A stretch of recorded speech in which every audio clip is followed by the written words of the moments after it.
Fala pessoal, tô aqui com o Marcos Kaiser, um grande amigo meu que é um violonista incrível, que tem um canal fantástico no YouTube, e a gente vai falar sobre um dos maiores compositores em atividade hoje, que é o Hans Zimmer.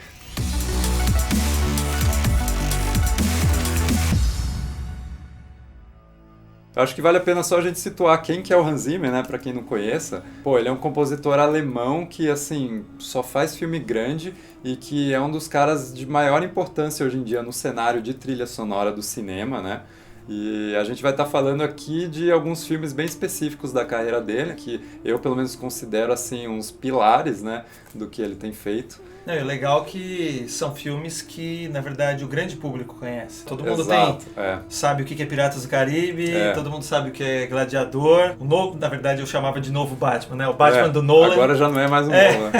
Uma pena, porque esse Batman É muito bom. É muito bom. E a gente vai deixar também um link na descrição para cada uma dessas músicas, se você quiser ouvir depois. É um baita exercício.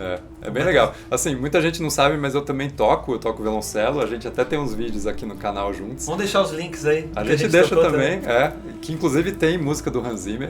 Então, por isso que a gente resolveu se reunir para comentar tudo isso sobre esse compositor que a gente ama.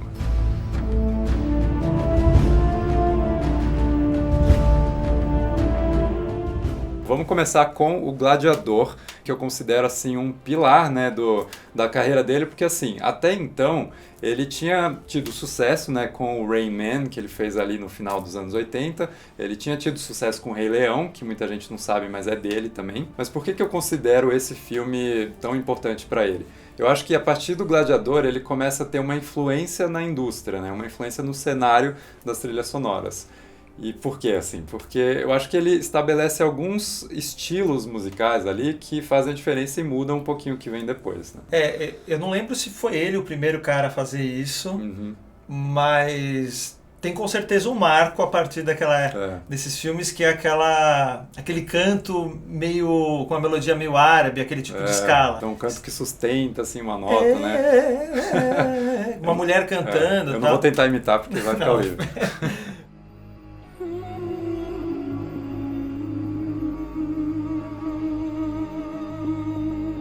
Filme Troia, tem muito disso. Troia, Vários filmes épicos do mundo antigo, etc., Uhum. começaram a usar isso. Tudo bem, eu não fiz uma pesquisa pra saber, mas eu tava pensando, né? O Maximus, o pessoal chamava ele de espanhol, né? Tinha uma coisa assim. Mas eu não sei se historicamente já tinha, os mouros já tinham invadido a Espanha, pra você criar uma conexão do porquê que o Hans Zimmer usou isso. Porque são romanos, né? Musicalmente não faria tanto sentido. Não faria tanto né? sentido, mas tem cria um clima. Eu acho que o principal, assim, e o Hans Zimmer ele deixa muito claro, né, quando você ouve várias entrevistas dele, ele é um cara muito experimental e ele gosta muito de trazer algo do momento presente, né, alguma tendência musical daquele momento da composição pro filme, independente da época. E o que aconteceu no Gladiador? Ele sentou com o Ridley Scott, que é o diretor, e os dois combinaram que o gênero de gladiador e de sandália e espada, né, que o pessoal costuma comentar, era um gênero muito masculino. Eles falaram, cara, esse gênero é muito, muito másculo, assim, então como que a gente pode quebrar isso e trazer algo que seja mais sensível? E eles pensaram na voz feminina como solução para isso. Então, até por isso que ele começou a usar, e realmente pegou moda, né? Depois, Troia, eu lembro até do filme Rei Arthur, que veio depois. Funciona? E funciona, porque assim, o que isso permite, né? Quando ele usa essa voz, ele permite ao diretor estender o tempo da cena, ou seja, jogar um slow motion ali, né? Aumentar o espaço da cena ali, enquanto ele sustenta isso sonoramente, né? E funciona muito bem. Né? Existe aquela coisa, né? A música ela tem o timing de certos eventos, e aí tem que ser tudo uma combinação do que o diretor quer, o que o editor vai fazer para cortar a cena no mesmo timing da música, quer dizer, é uma combinação, né? E às vezes isso aí pode facilitar na construção de cena. Né? Total.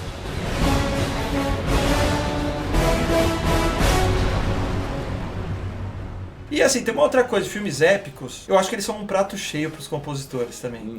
Porque a massa sonora que uma orquestra pode fazer é boa pro cara que gosta disso. Ele né? tem o escopo para trabalhar o sonho de consumo do cara, né? Falar, cara, eu quero uma orquestra com 90 músicos, né? Exatamente, e os metais, né? E coisa de percussão, etc. Então isso dá para o cara fazer muita coisa em cima, né? Ele fala, putz, eu tenho bastante coisa para fazer aqui.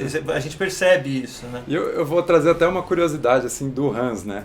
Hans, né? Virou íntimo. O brother aqui. Mas é porque, assim, ele costuma ser muito inseguro no começo das composições. Eu acho isso muito interessante. Toda vez que ele conta que ele é um cineasta, se aproxima dele e fala, quero você para esse projeto.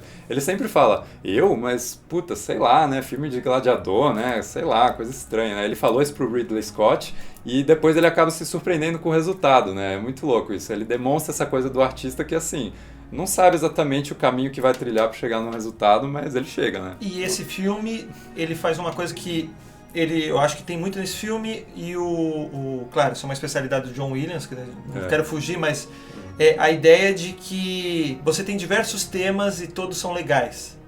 Sabe, você não tem só um tema do filme, você tem várias faixas que te remetem a cenas, isso aqui é de tal momento, isso aqui é de tal, e não é todo filme que tem isso. Eu acho que assim, até o próprio Hans Zimmer, assim, à medida que você vai seguindo a carreira dele, ele vai ficando mais experimental e um pouco mais minimalista. E o Gladiador eu acho que é um dos maiores exemplos do trabalho dele, assim, bem completo. Ele cria temas bem articulados, né? Não é aquela coisa que vai ficando um pouco mais minimalista. E aí tem uma coisa que a gente vai falar nos outros, eu acho que talvez dessa seleção que você fez, o Gladiador é o que tem as melodias com mais vida própria.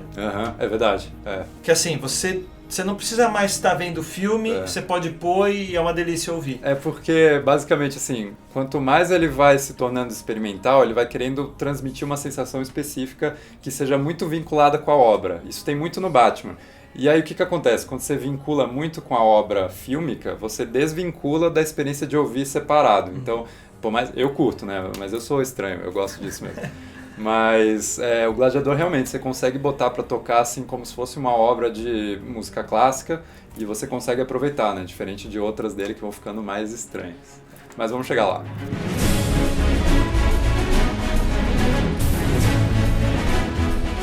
Piratas do Caribe também tem vida própria. Também tem vida própria. Principalmente o tema principal ali. Até pelo também o sucesso, é um filme para todas as idades e tal também. Nossa. Você com certeza lembra desse tema do Piratas do Caribe, porque ele tocou muito na época que o filme saiu. Posso falar também até pelo meu canal, né?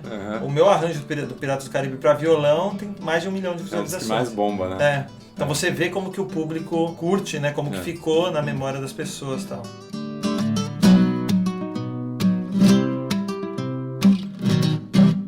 A curiosidade desse filme é que a trilha do Piratas do Caribe 1, na verdade, não é do Hans Zimmer.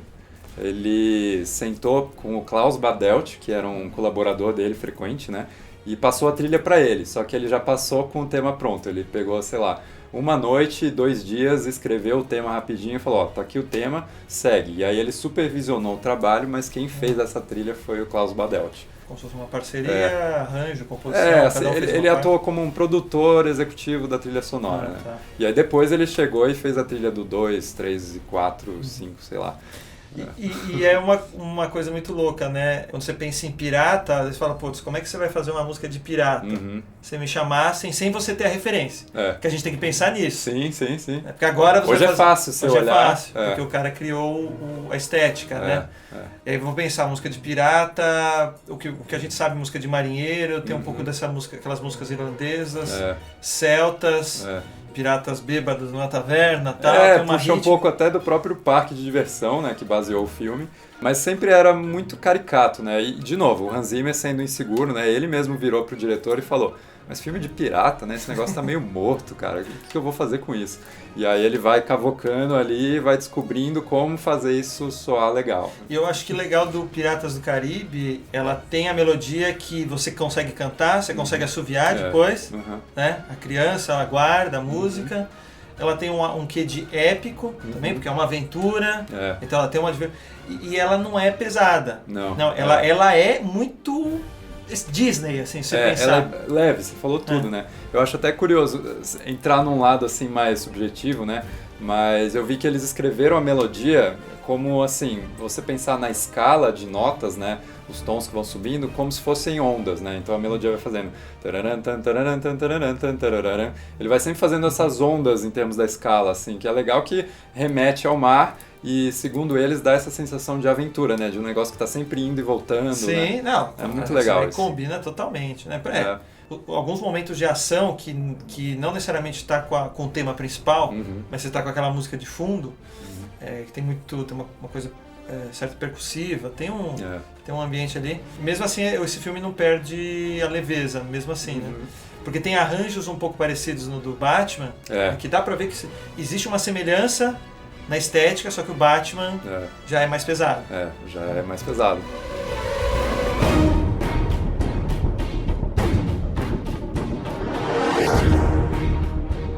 Vamos chegar no Batman porque, não tem como não falar desse trabalho do Hans Zimmer que, assim, de novo, foi feito o Hans Zimmer com o James Newton Howard, os dois fizeram uma parceria, mas eu acho que a trilha é muito ele, né? Ele supervisionou mais o processo. E o que eu acho legal da trilha do Batman é que, assim, como você reinventa o Batman no cinema sem usar o tema do Danny Elfman, né? É antológico, né? Dá pra botar um trechinho?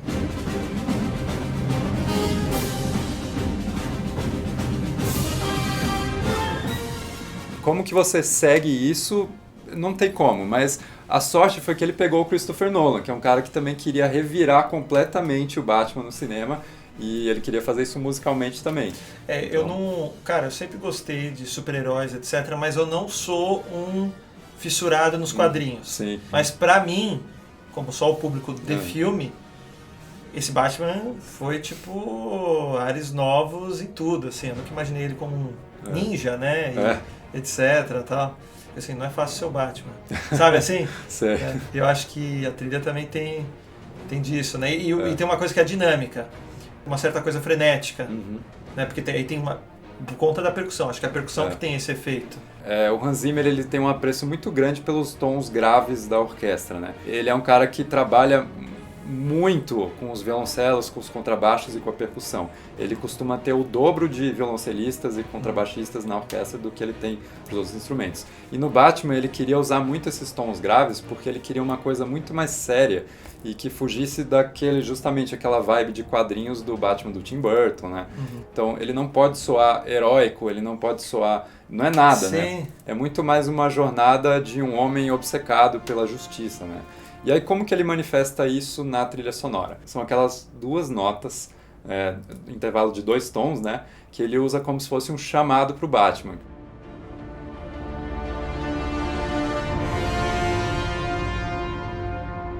Ele toca isso ao longo do filme inteiro. Sim. E que a gente encara assim, como um chamado para o senso de justiça do Batman, de vingar a morte dos pais, né? Toda vez ele ouve isso no fundo ali, é ele sentindo essa responsabilidade, essa vontade de salvar a cidade dele do crime, né?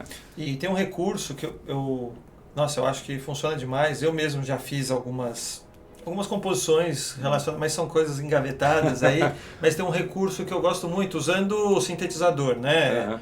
Muitas das vezes, não necessariamente foi uma orquestra que gravou ao vivo, ele colheu amostras de áudio e aí ele vai no computador e você consegue montar uma sequência. É verdade. Né? Então, não sei se é o caso dessa obra específica, mas eu sei que é um recurso que o Hans Zimmer ele manja. Ele não é que nem, de novo, o John Williams ou os outros, que vai lá, compõe na partitura, que é mais sinfônico.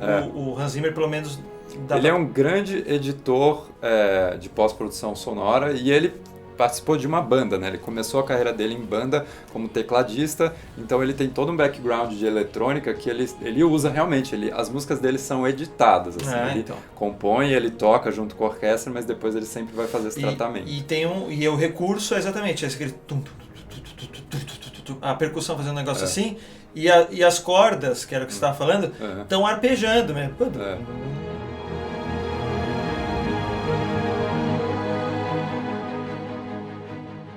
Tem um pouco de Mozart, tem disso. O período clássico tem arranjos orquestrais um pouco mais limpos, assim. Acho que essa pegada diferente de novo, que eu estou colocando várias vezes como exemplo, porque também é um dos que eu mais lembro. Não, é legal comparar, que né? O John Williams tem muito de Tchaikovsky, de coisa assim, que são os caras um pouco mais, sei lá, românticos pra frente, assim. O Batman, eu acho que foi a primeira trilha dele que realmente mergulhou no minimalismo, pelo qual ele é muito conhecido hoje em dia, né? E que fez uma certa tendência na indústria também, que é esse lance de ele manter uma trilha assim, com notas muito longas, melodias mais simples que vão se repetindo, enquanto isso ele usa o que você falou das cordas, fazendo pequenos desenhinhos para manter você interessado, né? E aí o minimalismo também puxa muito esse lance da experimentação, porque a partir do Batman ele começa a ficar muito experimental. Ele vira aquele cara que, assim, tem uma conversa com o diretor para pegar uma ideia do filme, e aí ele se tranca numa sala e fala, cara, eu vou criar um som, sabe? Ah, mas esse som vai casar com a cena? Não sei. Eu vou criar um som e vou experimentar até eu chegar numa ideia que se manifeste de forma sonora que tenha a ver com o filme, né? E a música começa a se misturar com o design de som, né? Com os efeitos sonoros. Então, ele usa um efeito sonoro como parte da música e que define muito o tom do filme, que é o quê? É aquele sonzinho de asas de morcego batendo. Pode prestar atenção, você dá play no filme do Batman, do Christopher Nolan, esse é o primeiro som que você ouve. É um som que parece uma asa de morcego batendo. E ele vai usando isso ao longo do filme inteiro, toda vez que, assim, ele quer te lembrar que o Batman tá por aí, né?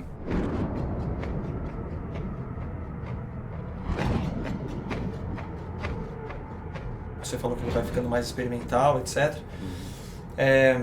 Eu acho que ele vai tendo o efeito perfeito pro que o diretor quer, pro que o contexto quer, mas a música ela vai perdendo talvez aquela vida própria do que eu falei, por exemplo, do Gladiador. De ser uma música agradável. Será que você colocaria o tema do Batman para ficar ouvindo se você não tivesse visto o filme do Batman? É aí que tá o negócio. Isso não é um problema da arte dele, é que ela é efetiva para aquele filme, né? E eu acho que onde isso mais se mostra, né, na trilogia do Batman, é no Cavaleiro das Trevas, o filme 2, né, o filme do Coringa. É muito engraçado, porque na época que ele estava compondo, o Christopher Nolan ficava falando para ele, cara, me manda o material que eu quero ouvir. Eu quero que você descubra qual que é o som do Coringa, porque eles tinham uma visão muito particular pro Coringa do Heath Ledger, né? Que era esse personagem para ser um terrorista caótico, né? Muito diferente das outras versões que já existiram. Né? Ele é um mafioso assim imprevisível, né? Uma força da natureza, do caos. E como você chega num som para isso, né? Não dá para só escrever um tema. Então, o Hans Zimmer foi fazendo esses experimentos que a gente estava conversando e tentando descobrir os sons mais desconfortáveis, mais horríveis de ouvir. E aí ele fez tipo uma biblioteca assim com horas desse material. E aí o Christopher Nolan falou para ele, me manda isso aí que eu vou fazer um voo daqui até ali, um voo bem longo, né? E eu vou ouvindo no avião. E o Christopher Nolan disse que esse até hoje é um dos voos mais horríveis que ele já teve na vida. Porque ele passou o voo inteiro ouvindo sons assim, meio de terror, assim, meio desconfortáveis, né? Isso é muito curioso.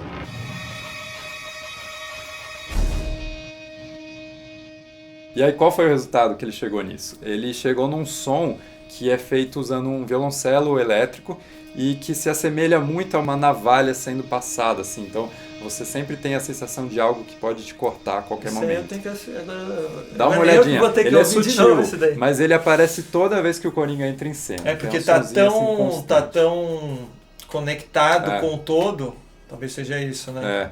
Que você nem entende... começa a fugir de tema para efeito sonoro. Exato, por isso que eu disse que mistura, né?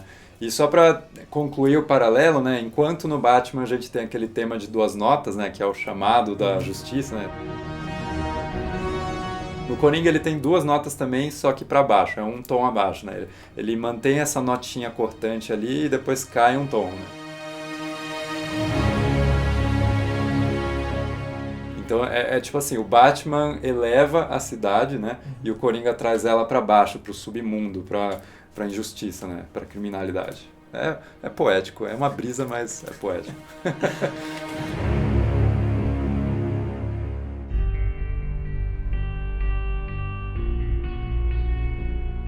Em termos de indústria, o Inception trouxe uma coisa que é até prejudicial para a indústria. Porque ele inaugurou aquela trilha sonora com o som bem forte, assim, pam, sabe? Que você ouve em todos os trailers hoje em dia de ação, de terror, assim. Cara, virou moda em Hollywood e até de um jeito ruim, né? Porque chega, né? Você não aguenta mais. Mas quem trouxe isso foi o Inception. Eu lembro que esse filme foi num momento muito específico que eu estava fazendo especialização. O pessoal sabe que eu sou músico, mas eu sou fisioterapeuta e estava estudando psicobiologia e estudando sono. né? Caramba, Fisiologia do sono, etc. Então esse filme, Nossa, cara, eu tava estudando sono REM, eu tava estudando fases do sono e tal. Então esse filme foi uma piração, né, quando eu assisti. E muito louco também que ele vai para um caminho que não tinha sido explorado, né? O ser humano já foi para tudo quanto é lugar, espaço, outras dimensões, pro passado, pro futuro, agora pro sonho, né? Acho que musicalmente, o jeito que ele amarra isso que eu acho mais legal. Porque assim, o Nolan cria essa ideia no Inception de que cada vez que você desce uma camada no sono, o tempo fica mais largo, né? E aí o que permite que o Hans Zimmer pegue uma música da Edith Piaf, no caso, né? Que toca ali fora enquanto você está dormindo, do lado de fora da sua mente, e quando você desce, ela fica mais lenta. Cara, mas é o que acontece, se você ver os relatos que a gente tem agora, empiricamente, né? Poxa, eu tava dormindo, nossa, a música tava no meu sono, e qual que é a impressão que você tem? Que ela tá distante, que ela tá turva, que ela tá abafada e tal.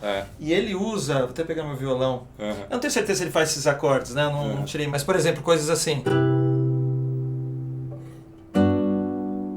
Por exemplo, esses tipos de...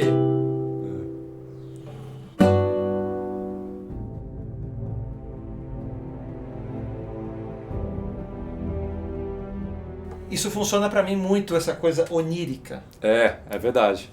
E eu acho que assim, dá uma justificativa pra ele fazer esse som grave e pesado que ele gosta, tem um porquê narrativo, né? Isso é que é legal, não é gratuito, não é só pra te dar uma sensação de impacto, né? De uma coisa épica. Ele tá amarrado no roteiro, inclusive assim, no roteiro do Inception tava escrito som forte, grave, contínuo, assim. Então, foi uma coisa que ele tirou do roteiro e aí trouxe pra música. Eu acho isso bem legal.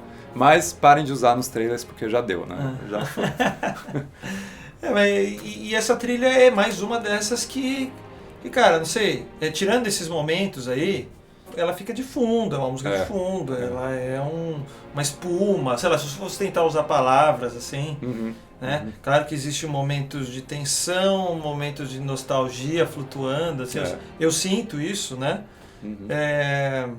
Mas ela funciona perfeitamente com o que é o filme, né? E acho que assim, o fato dela ser mais genérica, com muito cuidado, né, com essa palavra, fez com que ela fosse tão copiada depois, porque Hollywood gosta de pegar um case de sucesso e aplicar em outros porque daí o cara que filmes, vai tem o cara que é inovador e tem aquele que vai fazer sucesso na onda, né? Exato. E aí o que faz sucesso na onda é o que pega aquela estética, deu certo, vamos atrás disso. O Hans Zimmer estabelece esses padrões. E assim, honestamente, até ele mesmo se repete em alguns filmes que ele faz depois, né? Mas aí você percebe quando vem um filme que toca o coração dele e faz com que ele... Puta, agora eu quero inovar de novo, né? Então isso é uma coisa que a gente pode sempre esperar dele, que ele sempre tá meio que buscando essa nova pequena inovação, assim. E eu acho que quando ele chega no Interestelar, que é o próximo filme que a gente vai falar, ele já estava esgotado.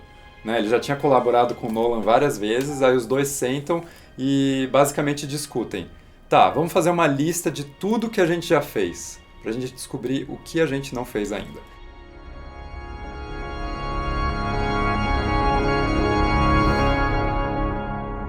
Bom, esse filme pra mim é um dos top... Sei lá, pra mim tá nos melhores filmes que eu já vi, assim.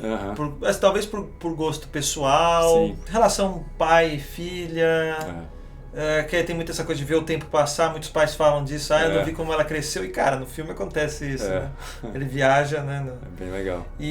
Mas aí falando da trilha, né? Tem inovação, ele usa um órgão, né? Que não ele usa aquele órgão de igreja, digamos assim, e é muito difícil, acredite em mim, né?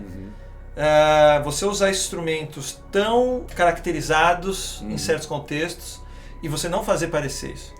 Essa trilha ela não me parece religiosa, ela não me parece... Muita gente relaciona aquela coisa, aquele prelúdio de Bach, né, com uma coisa meio Drácula, né?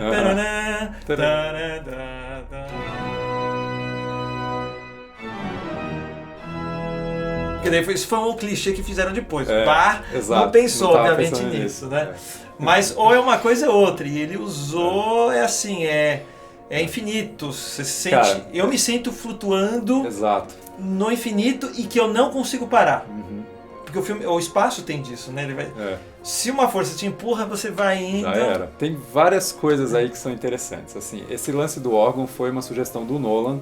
Ele chegou pro Hans Zimmer e falou, cara, vamos usar o órgão. Aí o Hans Zimmer falou, quê? Órgão? vai ficar parecendo, sei lá, uma coisa meio... Ele associou com os filmes de horror, Drácula, sabe? Esse imaginário que a gente tem do órgão como sendo um instrumento de horror, né? E aí o Nolan virou e falou, cara, mas a gente vai ter essa pegada que eu gosto de ter, de fazer uma coisa mais realista, mais elemental, né? E como que a gente amarra isso com o órgão? Eles basicamente encararam o órgão como uma analogia para a espaçonave. Eles olharam para o órgão e falaram, em algum momento da história da humanidade, esse foi o maior objeto mais complexo construído pelo homem. E a gente tem um paralelo com a nave espacial sendo o objeto complexo do futuro. E aí eles encontraram, eu acho que é um dos maiores órgãos da Inglaterra, que fica numa igreja ali, e falaram, cara, vamos gravar inclusive aqui dentro dessa catedral, para pegar todo esse eco, né? O Hans Zimmer, ele tem um apreço enorme pela tecnicalidade do som. Tanto é que ele diz que ele não ouve as trilhas sonoras dele no Spotify, assim, porque ele não suporta ouvir música em estéreo. Tem que ouvir em surround, né? Ah, entendi. E aí tem o outro lance que, assim, o Nolan gosta de ser realista, e no espaço não tem som. Então como é que você vai preencher isso? Então a trilha tinha que ser essa coisa que, sabe, te abraça, que vai preenchendo esse vazio filosófico que eles estão questionando no filme.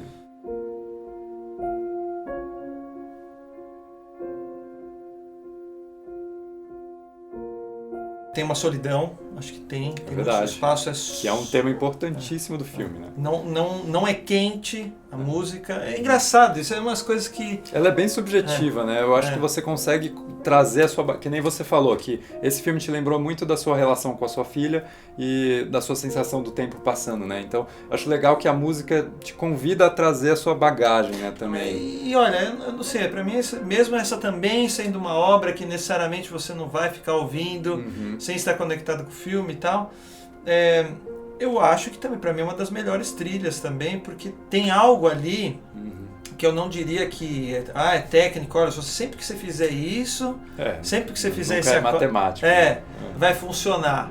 Eu acho que até nisso é inovador, né? Tem isso, é uma coisa que pra mim é o espaço. Talvez agora, sei lá, se você olha o espaço, talvez ele tenha esse som, sabe? Dá esse negócio um pouco, né? É isso mesmo.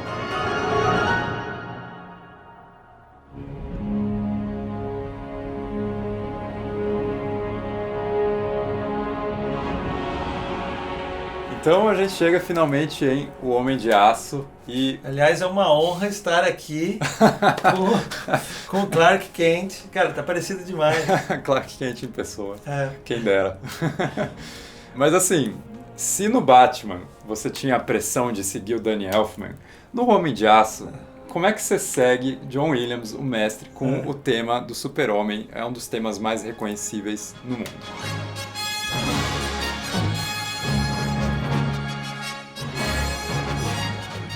Como que você segue? E é engraçado, né, que se ele fizesse algo parecido, muito próximo... Heróico, né? Começa a soar um pouco cafona, pelo menos para essa geração. Até porque se você ouve a trilha do Super-Homem hoje, ela é incrível. Mas ela tem uma positividade meio breguinha, anos 70. E, cara, combina demais com o Super-Homem, mas vou te dar o exemplo perfeito. No filme da Liga da Justiça, eles resolveram resgatar tanto o tema do Batman, do Danny Elfman, quanto o tema do Super-Homem. Eu ouvi Não funciona, pra mim, pelo menos. Você ouve e você fala, cara, isso tá off, não combina com esses personagens, porque sabe? assim, uma coisa que eu percebo, e eu sou a favor disso, é de um pouco o amadurecimento dos personagens nas gerações. Tipo, as crianças, os adolescentes de hoje em dia conseguem ter tramas um pouco mais complicadas, conseguem ter um pouco mais de violência na história do personagem, né? O Batman hoje em dia pode ser mais brutal do que o Batman de antigamente, né? E a gente vai vendo, e eu sou um pouco a favor, óbvio, você não vai descaracterizar o personagem, mas... Pô, você pega a roupa do Super-Homem, cara, se você for pensar... ele caindo de paraquedas é uma coisa cafona, né? Né? E aquela... né? Ele soaria, né? Sim. Cafona, se você fosse fazer... Não combina, essa cara. fanfarra, que é genial. É genial, é incrível. Né? De novo, é uma música que você ouve fácil, isolada do filme. Exato. Né? É lindo. Nossa, o tema da Lois, adoro. Mas como que você segue isso? E aí eu acho que assim, o grande apelo do filme é também ter feito uma redefinição do que é o Super-Homem, né? A gente não vai entrar no mérito se funcionou ou não, até porque depois de tantos anos nem a Warner sabe isso hoje. Mas o que ele fez? Primeiro que ele não se voluntariou para fazer esse filme, né? Ele estava ali na época de pré-produção do Homem de Aço e ele estava numa festa com música alta tocando e jornalistas. Aí uma jornalista chegou para ele e falou: então você vai fazer a trilha do Homem de Aço, né? E ele falou: absolutamente não. Só que ela entendeu, absolutamente. E aí ela contou pra todo mundo que ele ia fazer a trilha do Homem de Aço e isso saiu em todas as notícias. Aí ele ficou super sem graça, né? Falou: puta, deixa eu ligar pro diretor e falar que, cara, foi um mal entendido. Aí ele ligou pro Zack Snyder e falou: Zack, foi mal, eu não disse isso, eu disse que não, tá? Aí o Zack falou: cara, mas você não quer fazer, não? Não sabia. E aí chamou ele pra fazer. E ele aceitou porque ele falou: cara, eu tenho um legado imenso para corresponder, mas eu vou escolher não corresponder. E isso afetou o trabalho dele. Ele disse que procrastinou bastante no começo, ele sentia essa pressão. Até que o cineasta mesmo, o Zack Snyder, chegou para ele e falou: é só um filme, relaxa, escreve. E aí ele resolveu, muito simples, com aquele teminha do piano.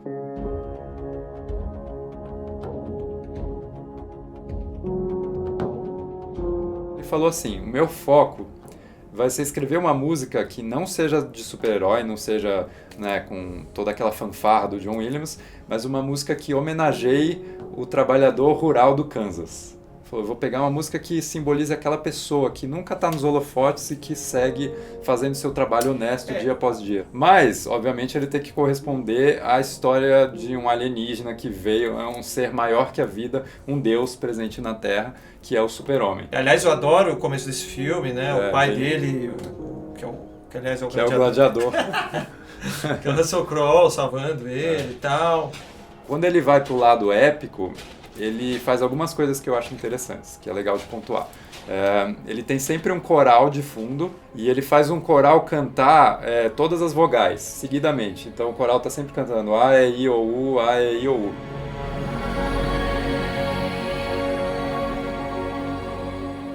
Que te dá essa sensação de algo primal, assim, elemental, né? Então ele puxa isso assim como se o Super-Homem fosse esse mito, né? Essa mitologia presente na Terra. O efeito do coral, ele eu acho que é o arranjo mais épico que talvez possa ser feito, assim. Uhum. Primeiro porque tem a massa sonora, e eu acho que, pelo menos eu sinto, talvez seja fisiológico, né? Uhum. Que pessoas, quando você tem instrumentos tocando, vários, você já tem a sensação de muitos. Quando você tem metais, né?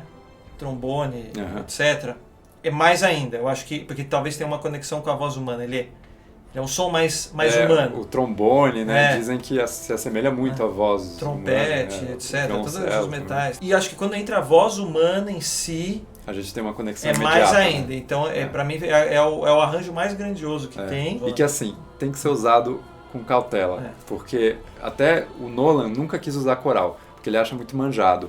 E tem certa verdade nisso, porque é uma solução muito fácil para você engrandecer algo. Porque existe a receita de bolo que funciona. Exato. Agora, vai do gosto do diretor, do produtor, etc. Se, cara, é isso que a gente quer colocar. Né?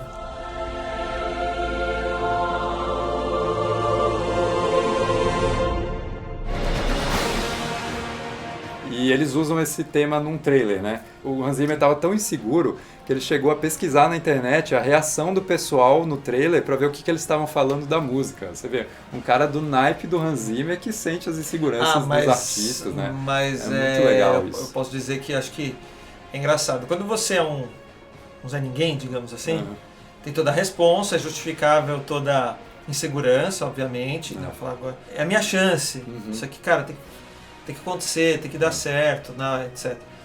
Depois, quando o cara já é uma autoridade, quando ele é referência, existe também aquela coisa: o que esse cara vai fazer? O que ele vai fazer de novo? O que ele vai fazer? Ele vai fazer o feijão com arroz. Quer dizer, aliás, pode ter até quem o contratou, né? Pensando, pô, não te contratei para ser um... Se eu quisesse que você fizesse o básico, eu contrataria alguém mais barato, né? Vamos supor assim. Então, eu acho que eu entendo muito bem as preocupações do cara. Mas não é legal você saber que um cara desses tem a mesma puta, ele se sente intimidado, cara, ele procrastina, sabe? Ele se define como um compositor caótico, né? Ele falou que ele não senta e escreve, assim, metodicamente, ele vai, pirando, ele gosta muito da expressão de pegar, jogar o som na tela e ver se gruda. E aí, com isso, ele vai tirando esses exemplos e seguindo. Aliás, é aquela brincadeira que eu tava te mostrando, vou falar pro pessoal, às vezes testar isso, você vai aí no YouTube, pega um filme, pode ser um exemplo que eu tava usando, pega aí, vai, Piratas do Caribe, põe uma cena de ação qualquer do Piratas do Caribe e deixa no mudo. Pausa esse vídeo. Aí você abre outra janela e põe, de repente, vai a trilha sonora do Batman. E deixa tocando a janela, o som da janela do Batman e tira o som do Piratas do Caribe. E fica assistindo durante 1 ou 2 minutos. Vê aquela cena inteira. Alguns momentos gruda. Alguns momentos funciona, porque a trilha sonora, seja talvez pelo ritmo, seja pelos clichês do que é uma música de ação. A gente tem um pouco disso, né? De que é uma música de ação. Mas o que eu acho legal da trilha sonora instrumental é que ela permite essa aplicabilidade em diversos cenários, assim, não ter letra, né? Não tem palavras ali que Sim, eu acho que é isso. É o que eu gosto muito. A grande graça, né, da música instrumental pra mim é essa. Ela tá ali, mas você faz parte do significado do que aquilo vai te trazer. É porque a letra, ela te obriga a ir para um caminho, né? Você está ouvindo uma canção, ela vai te fazer pensar em alguma coisa. Você pode até gostar do ritmo ali, mas se o cara tá falando de amor e de que ele tomou um pé na bunda, assim... mas eu não tomei um pé na bunda, eu não tô me identificando não necessariamente, isso, exatamente. A música tem essas coisas de identificação por conta da letra. Agora o instrumental, ele é meio que... Ele é mais abstrato. Exatamente. E ele tem uma coisa que é para todos e você pode ouvir, etc. Tal. Isso é muito legal, isso é uma outra coisa. É outra discussão, mas é muito interessante. Então, fala se você curtiu todo esse papo que a gente fez, que daí a gente pode até fazer um próximo vídeo falando sobre isso. Aliás, a gente pretende continuar essa série e falar de outros compositores também. Então, diz aí nos comentários qual compositor que você gostaria que a gente falasse também num próximo vídeo. E aproveitando, então deixa aí nos comentários o que vocês acharam dessas trilhas, desses filmes. Um comentário assim, eu gosto do Hans Zimmer nessa, me passou isso, aquilo, eu quero saber o que outras pessoas também acham, né? E eu vou fazer um sorteio, de acordo com todos esses comentários, vai poder ganhar um trimestre no meu curso de violão. Cara... Participem aí, é legal a gente fazer esse engajamento. Olha, eu recomendo demais porque, assim, eu toco violoncelo, mas eu não mereço, porque eu não estudava o suficiente. Então, se você fizer o curso do Marcos, eu tenho certeza que você vai tocar muito violão. Então vamos aí, pessoal, participar. E quem veio aqui me acompanhando também, obrigado pelo carinho. Se inscreva no canal do Gustavo, amigão.